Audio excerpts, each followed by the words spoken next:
pengertian peramalan. Peramalan atau forecasting adalah suatu seni dan ilmu pengetahuan dalam memprediksi peristiwa pada masa yang akan datang.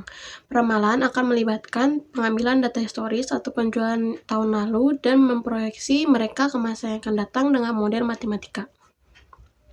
Selanjutnya, unsur-unsur ramalan baik. Yang pertama, tepat waktu. Yang kedua, handal. Ketiga, akurat.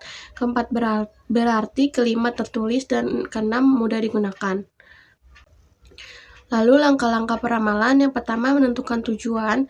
Kedua, tetapkan batas waktu. Ketiga, memilih teknik ramalan. Keempat, analisa data. Kelima, lakukan ramalan.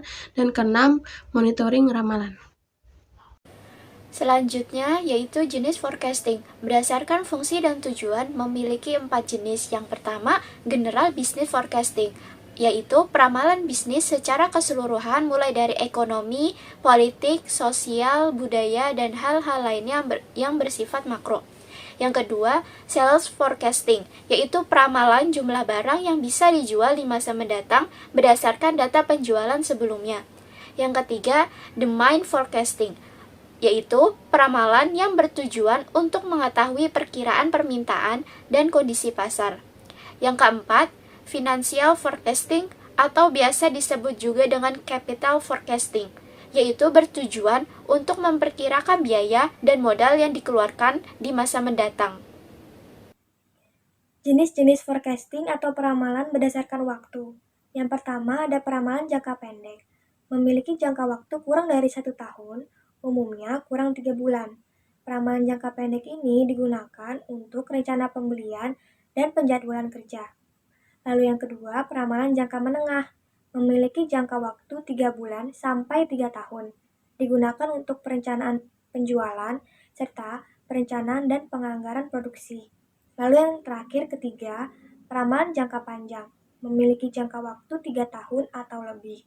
Peramalan jangka panjang ini digunakan untuk merencanakan produk baru, penganggaran modal, lokasi fasilitas, atau ekspansi dan penelitian serta pengembangan.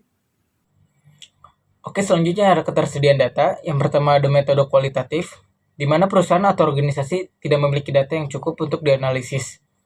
Hasil peramalan juga akan sangat subjektif karena hasil analisis berbeda-beda. Contoh metode kualitatif, yang pertama ada penyelidikan, kedua wawancara, ketiga diskusi. Selanjutnya ada metode kuantitatif. Apabila perusahaan memiliki data yang cukup, maka sebaiknya metode yang digunakan adalah metode kuantitatif, di mana dalam proses analisisnya menggunakan pendekatan data dan angka. Contoh penerapan peran peramalan dalam perencanaan strategis. Yang pertama itu perencanaan produksi dan persediaan. Perusahaan manufaktur menggunakan peramalan permintaan untuk menentukan jumlah produk yang harus diproduksi dalam periode tertentu dengan menganalisis data penjualan historis dan tren pasar. Mereka bisa menghindari kelebihan atau kekurangan stok, sehingga operasional lebih efisien dan biaya penyimpanan bisa ditekan. Yang kedua, ada penentuan strategi pemasaran. Perusahaan menggunakan hasil peramalan untuk mengatur jadwal promosi, peluncuran produk baru, atau penyesuaian harga agar sesuai dengan prediksi permintaan pasar di masa depan. Yang ketiga, ada perencanaan keuangan dan investasi. Forecasting arus kas membantu perusahaan memproyeksikan kebutuhan modal kerja dan merencanakan investasi strategis, seperti ekspansi pabrik atau pembukaan cabang baru.